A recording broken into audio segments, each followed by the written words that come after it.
मी स्वतः कर्नाटकच्या मुख्यमंत्र्यांशी बोललो. मी नाराजी देखील व्यक्त केली, चिंताही व्यक्त केली आणि अपेक्षा व्यक्त केली की त्यातील तात्काळ त्याच्यावर कारवाई केली पाहिजे. कर्नाटकच्या मुख्यमंत्र्यांनी मला ॲश्युअर केलं की तात्काळ त्या ठिकाणी कारवाई केली जाईल आणि जे लोक अशा प्रकारच्या घटना करतायत त्यांच्यावर सरकार कारवाई करेल. आणि त्यांनी हे देखील मला ॲश्युअर केलं की या बाबतीत सरकार कोणालाही पाठिंबा देणार नाही. आता त्यांनी जे काही सांगितलेलं आहे त्याच्याकडे आम्ही लक्ष ठेवून आहोत. पण यासोबत हा संपूर्ण विषय मी स्वतः देशाचे गृहमंत्री माननीय अमित शाह साहेबांच्याही कानावर टाकणार आहे. कारण आपल्याला विकासाकडे जायचं आहे आणि अशा प्रकारे राज्यांमध्ये हे जर वातावरण होऊ लागलं तर हे योग्य नाही आहे. सगळ्यात महत्त्वाचं आहे की आपल्या संविधानानं कोणालाही कुठल्याही राज्यामध्ये जाण्याचा अधिकार दिलेला आहे, बिझनेस करायचा अधिकार दिलेला आहे, राहण्याचा अधिकार दिला आहे, कोणी थांबवू शकत नाही. त्यामुळे जर एखाद्या राज्यामध्ये याची पायमल्ली होत असेल तर त्या राज्य सरकारने ते रोखण्याचं काम केलं पाहिजे. आणि जर असं लक्षात आलं की राज्य सरकार रोखत नाही आहे तर निश्चित ते केंद्रापर्यंत घेऊन जावं लागेल. त्यामुळे आत्ता तरी कर्नाटकच्या मुख्यमंत्र्यांनी जे सांगितलं आहे ते घडतंय की नाही मी पाहतोय आणि त्यासोबत त्या संदर्भातलं सगळी माहिती ही देशाचे गृहमंत्री यांच्यापर्यंत मी पोहोचवणार. सर, काही राजकीय पक्ष सुद्धा महाराष्ट्रात अशाच पद्धती पशु पाहतात असं तुम्हाला वाटतं का? कारण का अनेक ठिकाणी महाराष्ट्राच्याही गाड्या कर्नाटकाच्या गाड्या रोखण्यात आलेल्या आहेत, त्यामुळे महाराष्ट्रातही वातावरण मला असं वाटतं की एखाद्या ॲक्शनला रिॲक्शन येते, पण महाराष्ट्र हे न्यायोचित आणि न्यायपूर्ण अशा प्रकारचं राज्य आहे. त्यामुळे महाराष्ट्रामध्ये कोणीही असं करू नये असं माझं आव्हान असेल. महाराष्ट्र शेवटी देशामध्ये आपल्या न्यायप्रियतेकरता ओळखलं जातं आणि अन्य राज्यांपेक्षा आमचं वेगळेपणही हे आहे की महाराष्ट्रामध्ये कायद्याचं राज्य नेहमीच राहिलेलं आहे. त्यामुळे महाराष्ट्रात अशा प्रकारच्या घटना कोणी करू नये आणि कोणी करत असेल तर त्याला पोलीस रोखतील हे देखील मी या निमित्ताने सांगू इच्छितो. पवार यांचं म्हणणं आहे की सरकार गंभीर नाहीये, कारण काही तारखा जाहीर करण्यात आल्या समन्वय मंत्र्यांच्या, त्यांचे दौरे रद्द झाले, याबाबत सर्वपक्षीयांशी चर्चा झाली नाही. आधी मुख्यमंत्री सर्वांशी चर्चा करायचे, मात्र यावेळी अंमलबजावणी होत नाहीये आणि त्यामुळे सरकार गंभीर दिसत नाहीये. मुळातच या सगळ्या गोष्टीची सुरुवात ही मुख्यमंत्र्यांच्या चर्चेमुळेच झाली. मुख्यमंत्र्यांनी सगळ्यांना चर्चेला बोलवलं, माननीय पवार साहेबांनी बोलवलं होतं. कदाचित तब्येतीच्या कारणाने ते त्याला वेळेस येऊ शकले नसतील, कारण सीमा प्रश्नामध्ये नेहमीच त्यांनी चांगलं लक्ष घातलेलं आहे. आणि विविध पक्षाच्या लोकांना बोलवून आणि सीमा भागातल्या लोकांना बोलवून पुढे काय करायचं याची चर्चा झाली आणि त्या चर्चेनंतरच मला असं वाटतं की एक प्रकारे त्याची रिॲक्शन देणं हे कर्नाटकने सुरू केलं. मला असं वाटतं आणि कर्नाटक राज्याला देखील माझं सांगणं आहे की सर्वोच्च न्यायालयामध्ये या संदर्भातली सुनावणी चालली असताना कुठलेही चिथावणीखोर वक्तव्य करणं किंवा तिथली परिस्थिती बिघडवणं हे योग्य नाहीये, ते कायदेशीरही नाहीये आणि दोन्ही राज्यांच्या हिताचंही नाही. पत्र मला जे आहेत कर्नाटकातून येत आहेत ते म्हणतात की तुमचं जर समर्थन मिळालं आम्हाला धीर वाटेल, हे जेव्हा ते म्हणतात की मग मी 48 तासात मी जाणार आहे, ह्याची काय सिक्वेन्स आहे त्याकडे? मला असं वाटतं की शेवटी त्या भागात राहणारे जे आपले लोक आहेत ते नेहमीच आमच्या सगळ्यांच्या संपर्कात असतात, आमच्याशी देखील ते बोलत असतात. त्यांची अपेक्षा आणि सार्थ अपेक्षा असते की आपल्या लोकांनी आपल्याला पाठिंबा दिला पाहिजे, तो आपण देतो देखील. पण मला असं वाटतं की 48 तासामध्ये पवार साहेबांना जाण्याची वेळ काही त्या ठिकाणी येणार नाही. निश्चितपणे तिथलं सरकार, केंद्र सरकार आणि राज्य सरकार हे या परिस्थितीवर आटोक्यात आणण्याचा प्रयत्न करेल. महाराष्ट्रातल्याही लोकांना माझी विनंती आहे की ॲक्शनला रिॲक्शन दिली तर या गोष्टी वाढत जातील, या कोणाच्या हिताच्या नाही आहेत. अल्टीमेटम जो है वो दिया गया है, उसको लेकर आप क्या कहेंगे? शरद पवार जी का कहना है कि राज्य सरकार इस पूरे मसले को लेकर गंभीर जो है वो नहीं दिखाई दे रही है.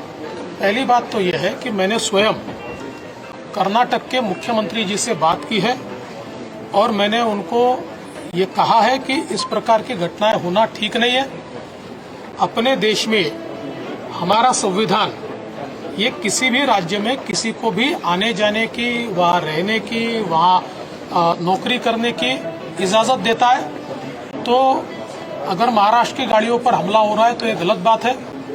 मुझे कर्नाटक के मुख्यमंत्री जी ने आश्वस्त किया है कि वे स्वयं इसकी ओर ध्यान देंगे, इस पर एक्शन लेंगे और ऐसी वारदातें न हो ये वो देखेंगे।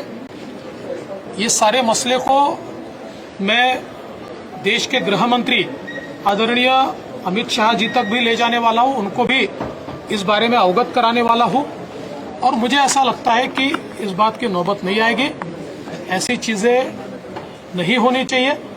जो मसला सुप्रीम कोर्ट में चल रहा है उस मसले पर कोई हिंसा हो ये ठीक भी नहीं है। महाराष्ट्र में भी मैंने लोगों को ये कहा है कि एक्शन पर रिएक्शन देना ये ठीक नहीं है। उधर गाड़ियां फोड़ी गई तो हम यहाँ पर गाड़ियां रोकेंगे, ये भी सही नहीं है। और इसलिए महाराष्ट्र तो कानून व्यवस्था के लिए जाना जाता है, महाराष्ट्र गुंडागर्दी के लिए नहीं जाना जाता। तो महाराष्ट्र कानून व्यवस्था रखेगा, लेकिन उसके साथ साथ कर्नाटक की जिम्मेदारी है, वहां के शासन की भी जिम्मेदारी है कि कोई भी गलत व्यवहार महाराष्ट्र के लोगों के साथ न हो। सर उन्होंने गवर्नमेंट अब मोर्चा भी निकालने वाली है 17 तारीख को, कैसे देखते हैं गवर्नर की स्टेटमेंट पर भी, और जो कर्नाटक का इश्यूज है उनका एनबीए सतर्क हो गई है, मोर्चा निकालने वाले कैसे देखते हैं? ऐसा है कि छत्रपति शिवाजी महाराज ये हमेशा पूरे देश के लिए आदर्श रहे हैं और आदर्श रहेंगे, इसलिए इस पर कोई विवाद भी नहीं हो सकता। और किसी के स्टेटमेंट से, किसी के गलत बयान से या किसी के बयान का गलत अर्थ निकालने से, किसी भी बात से मुझे ऐसा लगता है कि छत्रपति शिवाजी महाराज का महत्व कोई भी कम नहीं कर सकता। जहां तक इस मोर्चे का सवाल है तो छत्रपति शिवाजी महाराज का बहाना बनाकर ये मोर्चा निकाला जा रहा है। इनकी नाराजगी राज्यपाल जी के ऊपर दूसरी है, वो क्या है ये सभी को पता है, इसलिए वो टारगेट करने का प्रयत्न कर रहे हैं। और मैं ऐसा मानता हूं कि स्वयं राज्यपाल जी ने भी बार बार ये कहा है कि मेरे लिए छत्रपति शिवाजी महाराज ये बहुत बड़े आदर्श है।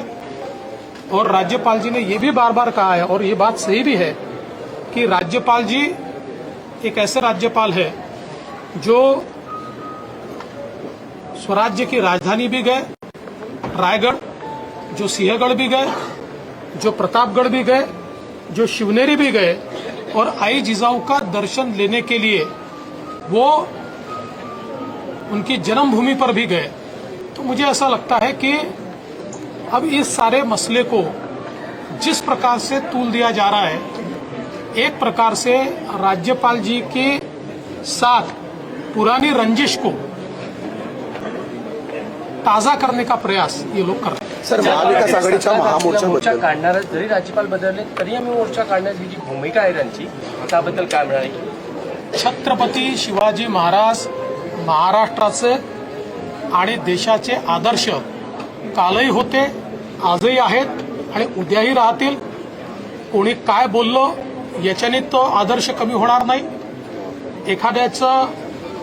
एखादी गोष्ट असेल, त्याचा चुकीचा अर्थ निघत असेल किंवा चुकीचा अर्थ काढण्यात आला असेल किंवा कोणी चुकीचं बोललंही असेल, तरीही छत्रपतींचं स्थान हे बदलूच शकत नाही। त्यामुळे 17 तारखेचा जो मोर्चा आहे हा छत्रपतींचं नाव पुढे करून आपला राजकीय अजेंडा चालवण्याचं काम केलं जात आहे। सगळ्यांनाच माहिती आहे की राज्यपालांवर या पक्षांचा राग कोणत्या कारणाने आहे, तो राग काढण्याकरता आता छत्रपती शिवरायांचा उपयोग होतोय, जो अतिशय चुकीचा आहे। छत्रपती शिवरायांचा उपयोग राजकारणाकरता करणं अतिशय अयोग्य आहे।